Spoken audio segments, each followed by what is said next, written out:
قل إن خير الأنبياء محمد وأجل من يمشي على الكثبان وأجل صحب الرسل صحب محمد.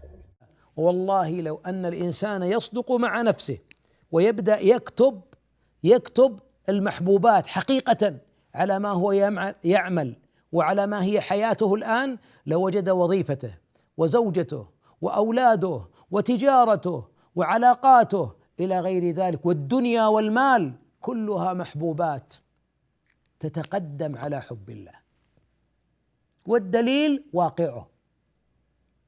ذكرنا أن حب الله من علاماته أنك تقرأ القرآن، بعضنا يقرأ في الجرائد والمجلات ويتصفح أكثر من النظر في القرآن ثم يزعم أنه يحب الله.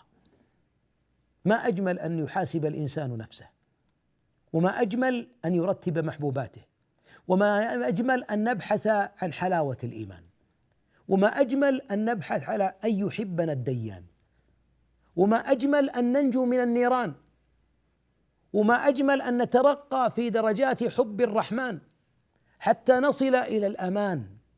ما أجمل ذلك. وبهذا أختم هذا الدرس، ونلتقي بإذن الله في درس قادم. أستودعكم الله. تلك العلوم دروسها ميسورة في صرح علم الراسخ الأركان.